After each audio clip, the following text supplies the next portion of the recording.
Yeah, I'll probably do a little intro because I'm gonna make this like a YouTube video or something. Of Some course. I don't know what to say yet though, so That is, you know, we can workshop something. We can we'll figure figure it something out. out. Maybe that's the intro. Yeah? Maybe we've already done the intro. Well, We're here. hello, Max Davies, freelance filmmaker. How are Hello. you doing? I'm doing very well. What a good intro. I love it. Very well. Happy to be here. Looking forward to talking some films and stuff. You just released your Overthinker music video. How was that process? It was good. It was really good. It was my first proper music video, and I was kind of figuring out everything on the job. So much fun. So much fun. Music videos are so much easier than narrative stuff. I don't care what anyone's trying to say. You don't have to record sound. It's beautiful. You can mess up and you can just pretend that it was supposed to be like that, which is so much fun. Whereas I think the language of kind of conventional narrative film is very specific. So any issues that you have in production will be very apparent. Whereas music videos are so loose and lively that you get away with so much. You get away with so much. I think you, even without much intent, as you say, I think you managed to maintain quite a distinct style because you have there's that double, like the split screen thing. And of course, you're recording on physical film. Yes, so film, like physical celluloid film is one of my favorite things to use whenever possible. When I first started making films, I got kind of obsessed with emulating the look of film because to me it was kind of unmatched. I hated the super crispy, ugly digital stuff. So I was constantly trying to replicate this. And I got sick of replicating it and realized you can only do it to a certain point.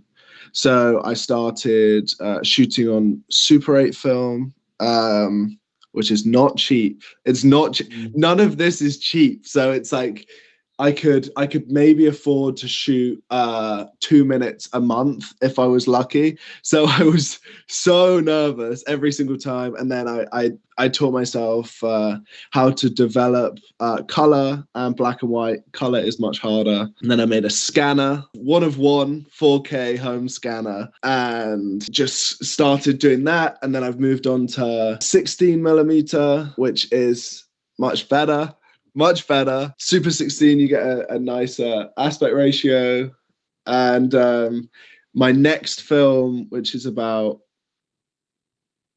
10 minutes, is all shot on 16 mil. So I can't wait for that. I encourage any filmmakers out there just to try it because it's so much more than an aesthetic. It's essentially a workflow as well. I think with film, it gives you a limited resource to kind of focus the set. It's like it's a very tangible thing. You know, we have 3 takes of this scene. How are we going to be able to make it as good as possible in these 3 takes? Because digital, you can just shoot, which is great, but there has to be a limit. And I know I'm a sucker for kind of perfectionism and doing a million takes digitally. So film to me helps me rein it in and be okay with these kind of little mistakes that might even, help the whole thing. Sorry if I'm rambling, by the way. I just kind of went into a film. You're all good.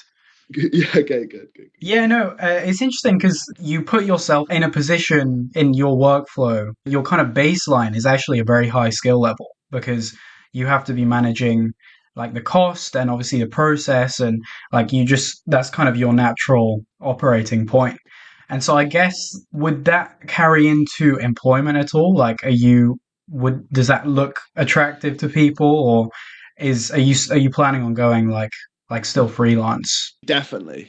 It looks good under any context. If you're producing things, people resonate. It looks good.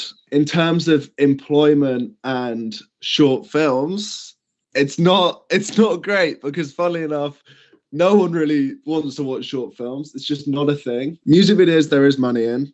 So that's a good thing to be going kind of in the background. But in terms of short films, they're all passion projects. They're just a means to an end, and that end is feature filmmaking. But until then, you know, I'm taking the occasional editing job here and there, or shooting like a workplace safety video or It's got to be done. something like that, just to fund it. So do you see yourself making a feature? Well, how far is that in the pipeline? I've written features. How far is that in the pipeline? I don't know. It's gonna happen. It's gonna happen. Like, because I will not let it not happen, if you know what I It's a mean. canon event. Exactly, exactly. Like, it's just a case of when, and you know how many resources I have towards it. But it's gonna happen. Right now, no plans. No plans to make this feature film. I would ultimately probably advise against making a feature too early, because it's good to hone your skills. It's good to be patient Yeah. and to get short films and to learn the language, so that when you do make a feature, it's like you do have more of an eye for precision and the smallness inside that. I saw a quote from Aaron Sorkin who said that scriptwriters are the opposite of athletes. They get better with age. And Mm. so I wonder if you were speaking about how once you get familiar with the craft, but then there is also the element of like sometimes it can be quite competitive filmmaking. Like if you want to get into a festival or if you want to compete against the other people that you're going up against. So where do you kind of see that balance between like, okay, I will mature with age, but also remaining competitive? Yeah. Oh, I like that question. That's nice. God, it's a cracker. I'm trying to get my head around it. I think in terms of the competition stuff, if you're making it for yourself primarily, it doesn't matter. It doesn't matter. I mean, when there's lots of money involved, you can get a bit annoyed and a bit competitive, because it's, you know, there's more on the line. But if you've made a film that you're genuinely excited and happy, and you've achieved everything you set out to do, I mean, the competition becomes secondary, which is easier said than done, because when you're receiving like a ton of rejection emails from film festivals, it sucks, and it starts to really make you question if your film has merit. But ultimately, it does. It does, because you've made it for you, and you've held it in your heart, and you've done everything you set out to do. So it's great. You don't need to worry about that. And there will be a bunch of rejection letters. I get a million. I get like, it happens. I think it's a universal experience. As long as you don't have that wobble, as long as you hold your initial vision for the film in your heart, and don't let like a board of people who may have viewed it on a bad day shake that, then you're fine. And in terms of the getting better with age, couldn't agree more. And I honestly see every project I do as an opportunity to get better. You know, the next thing isn't going to be the last thing I do. It's not. So it's kind of about seeing the creative process as a gift and relishing in it, and trying to learn as much as possible on the job, and then move on and do it better. That's kind of my attitude. But you do have to put things in place to get better, if you know what I mean. You're not going to get better through just, I mean, you will be gaining experience, but there's also, you know, you should be practicing your craft for fun, ultimately, I think. And in terms of the balance between the two, I don't even know where to start. I think it's just balancing the two things I said, and just hoping for the best. I don't know. Yeah, I mean, I think it is also a type of person thing as well, because I'm not a very competitive person. I get a lot of my like drive and ambition just from things that I want to do rather than Mm. like benchmarking myself against other people. And I think that's a way of doing it. And then if you get motivated by seeing other people and saying, "Oh, I can do that, I can do better than that," then that's another valid way of operating. I think, yeah, no, exactly. Well, I think I find it so fun watching other people's movies at festivals. Like, I really do. I'm thrilled. Like, I never find myself jealous, because I'm just so excited, because I love the stuff these people make. And, you know, it's so exciting to talk, you know, you've experienced this thing, you've loved it, and to actually talk with the person who made it is so much fun. And I understand that film festivals are a nice environment because all of the hard work is already done and it's kind of just a case of enjoying it. But in the actual production stage, that's where like competitiveness could be an issue. I mean, for me, not really, but I completely get like film school, you know, everyone's trying to get their thing made, and that's where it becomes competitive, and I haven't personally experienced that. So, let's go on to that. You came straight out of school, went into the industry. Obviously, I'm at uni first year, and I found it super helpful building networks and like there's lots and lots of different projects to get involved with. But obviously, you didn't have any of that infrastructure coming like straight out. So how did you build up a network, like find your footing, find a stable? Yeah, so I make films on just very little, like bare minimum, and that to me is a really fun way to work because, you know, I can use these little resources and try and make the most of them, and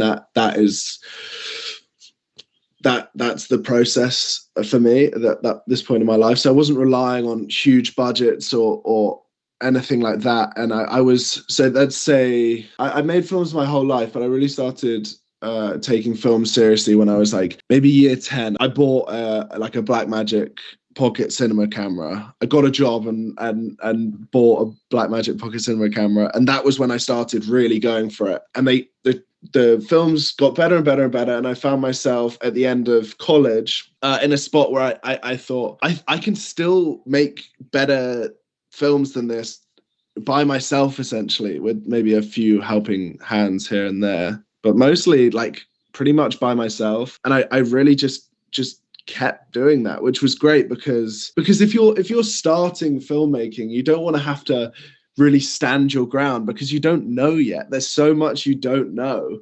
And through that working solo, I found the answers without having to compete or put too much on it. And then from there, I you know, had the luck to be recognized by various film festivals where I met people, and I'm in the process of collaborating on a big crew, like probably like 20-man crew project, which is terrifying, but it's Yeah. nice to know that there is like a progression there and that it did develop. I also saw a lot of grad films and I wasn't blown away by them, and there was a stubbornness thinking I want to see what I can do by myself. I think. Mm. I know that sounds absurd, but that was what I did, and it worked for me. I got lucky, I guess. Yeah. Yeah, and I guess like especially in the arts, like when it gets so luck based at points, sometimes it's a bit pointless to think to look back and see, oh, how did I get there? It's just like I'm here. Yeah, that's funny. That's yeah. Well, I guess. I think also for me, like film stuff, I kept very close to my chest. You know, I didn't share it a lot with a lot of people. Like a lot of my close friends didn't even realize I was doing it because it was my thing, and I didn't want anyone to touch that. And I didn't feel very confident in that. So the idea of finding my voice amongst other people finding their voice in like university and everyone like clashing, I didn't feel like I had the confidence to hold on to like what I held dear in film, and I feel like I would get swayed in the wrong direction because I didn't have the answers that I needed yet. Because I sense from the films that I've seen of yours that there's a very strong vision that is uniquely yours, and obviously like you direct and produce all of them. I was really impressed with Ghost Grudge that you like combined like your Buster Keaton interest with then Mm. this like really it's quite a modern like video game type idea like with the spinning things and the stat text and all that stuff. So Mm. Yeah, exactly. And that's an example of just having like such a love for something that you can't help but make the film that I chose to make. And yeah, like I'm a big fan of 1920s movies, so I just wanted to make one. It's as simple as that. And more, I've kind of just been doing that. I've kind of just been thinking, I love this type of movie. I'm going to make that type of movie, and not overthinking it, because you do find your own way to that, to different genres. And before I was very anti doing that, but now recently I'm just like, I want to make a rom-com, and I trust that because I'm making it, and I'm like, I know my tastes well enough that it will come out fine. Yeah. And that's a very nice place to be. I think it's a very nice place to be. Yeah, it's really interesting, like the dynamic between aiming to achieve something and feeling like, oh, I've got to be influenced by this film, that film, this Mm, idea, versus actually like relying on your taste and your experience and film literacy to be like, yeah, this stuff's going to come out and I don't have to think about it. yeah, yeah. I honestly, I've had real trouble recently with just thinking, what would this director do? What would this director do? How am I going to shoot this scene? Like, what would this guy do? It does not matter. One thing I realized is that as like a film lover, it's hard not to put certain directors on pedestals, and it's hard not to like view them as gods.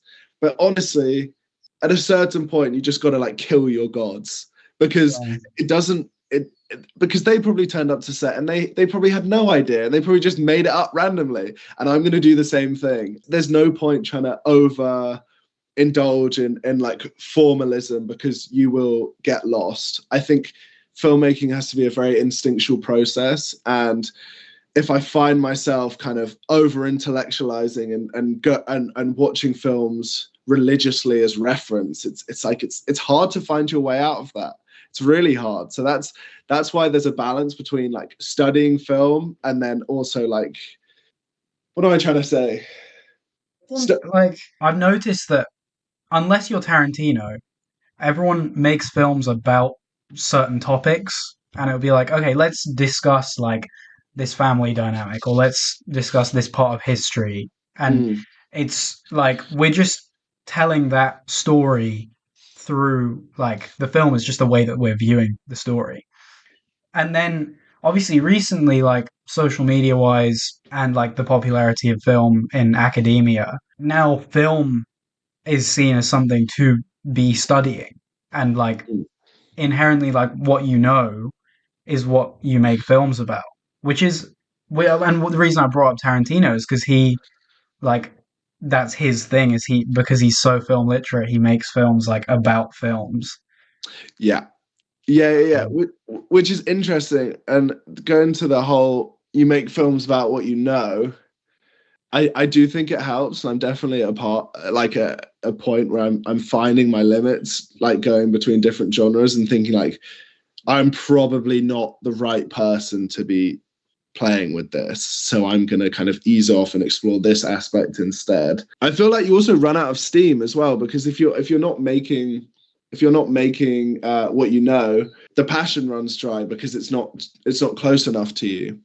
So you can find yourself exhausted. Whereas if you make something about what you have all of this energy and all of this context and these emotions connected to it, that it can drive you in itself to make that. But I also feel like people hear that and then they make the same thing over and over again. I don't even suggest that. I think for me, it's more about what you know emotionally, like what Yeah. you feel, and you're trying to make other people feel. That's the balance there. And you could do that under any context. Like you could do like an insane like sci-fi movie, but if like you're trying to make people feel a certain way how you felt, I feel like that is telling what you know.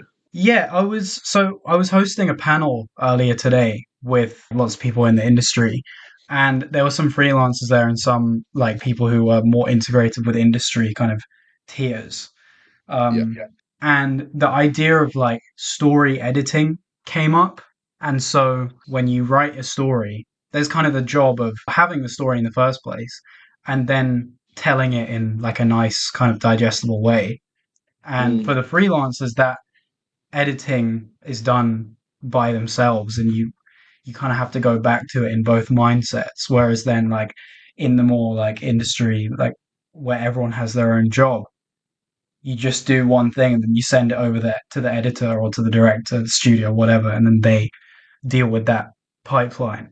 So I guess you're self-editing most of the time. How do you split up that process? I go in the two mindsets. It's hard. It's like it's really tricky. I mean, naturally, I mean, writing, directing, and editing are all going to be separate because they're all chronologically separate. But in terms of when I'm writing, I try not to direct it in my head because I try and be open. But it is hard. It is hard. But it's also kind of useful if you're writing and directing in your head, because especially when you have like very little budget while you're writing, you're directing, and you're directing and producing actually, and you're thinking, oh well, I probably couldn't get that, so I think I should write this in a different place, or I should write the characters doing this instead, which is nice. It's that's kind of a good thing. I mean, if you're not careful, you can be making minuscule films because you're preempting being tired and having to run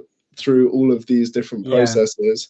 So it's striking a balance. I think getting a producer stops that, I would say. Yeah, I mean, it's hard for me. I only do one thing at a time. I can't really mix my days. I can't edit and then write because I lose all my steam yeah. on one or the other. So it's just important not to be overwhelmed and just to focus on one discipline, even if you have all of the disciplines to do. I noticed your social media is very well organized, and you've Yes. got those big like spreads. It's very attractive. So Yeah. how do you manage it effectively? And also, side note, you working in like traditional or physical celluloid film being like a vintage thing, and then Mm. putting that on social media, like the hot new. How does that dynamic work? Honestly, social media is the thing I have the least time for, which is terrible. Like my energy, I just get so exhausted doing social media stuff. I don't mind because it's kind of like after a certain point, it's kind of like graphic design, which I find fun. Like I do all of my own posters and things like that. Like I do some of the posts do require like a bit of Photoshop or a bit of this or a bit of that. And it's fun. It's nice for a day, but I'm never spending more than a day on social media Yeah, stuff. It's like just quick, like knock this thing out, post it. We're not in this business to self promote. We're in this to actually just mm, make the project. And once you've done the project, it's hard to kind of go back into it and think, how am I going to lay this thing out and show people?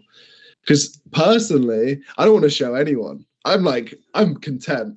I make this thing. I'd happily never show mm, like a soul, but I have to. And then you're like, okay, what clip of the film do I have to post? What like screenshots? I'm going to give too much away. yeah, How am I going to? It's just like getting the aesthetics of the film across is trying to make each film look singular on your Instagram so that people can tell the difference. yes, That's all it is for me. And in terms of like film stuff, it's fun posting like a super crisp digital scan of like yeah, the most messed up film you've ever seen in your life with yeah, like yeah, scratches across it, like burns from the water, like all of this stuff. It's nice. And to me, honestly, it's a way of standing out. Like it after a while, it becomes part of the brand. You know what I yeah. mean? 100%. I mean, you're definitely like the film guy.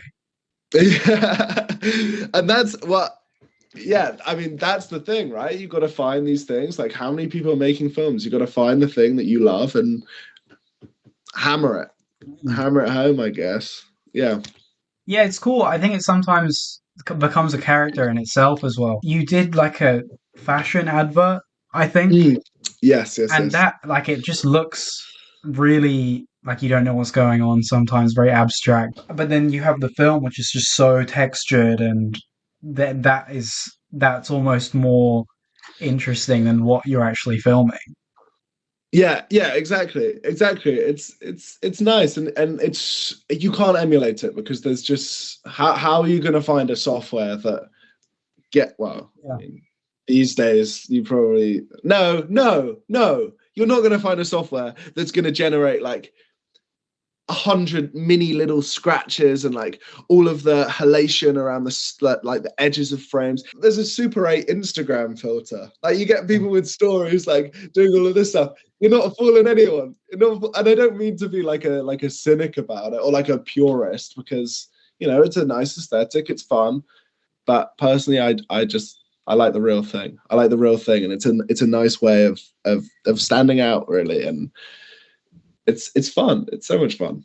I get like from the sense of like this whole conversation, you're quite a like appreciator of like good things. Like you're not deeply cynical.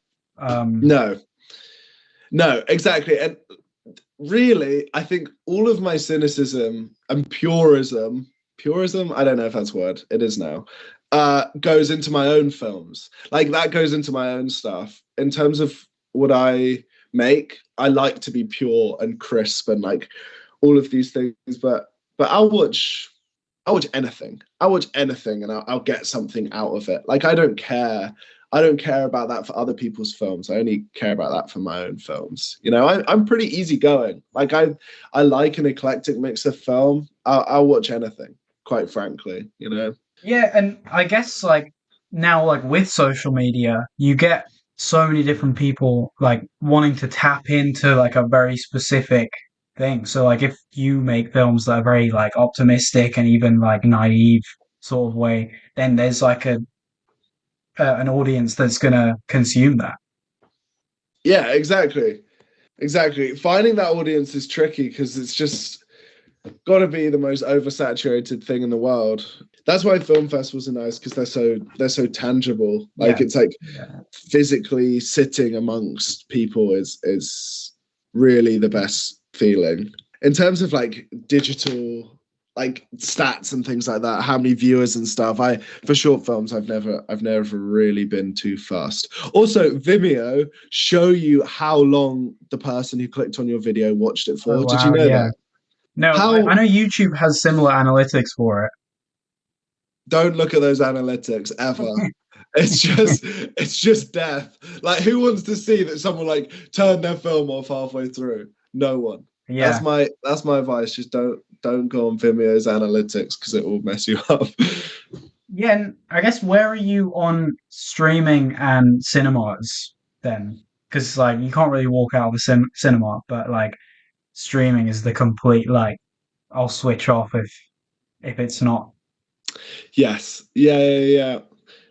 Definitely pro cinema through and through. Like that is the best way to watch a film. I've seen countless films recently that I have adored. I thought they were completely fantastic. But if I had found them at home and if I'd watched them at home, I probably would have turned them off. There's so many distractions at home. Yeah.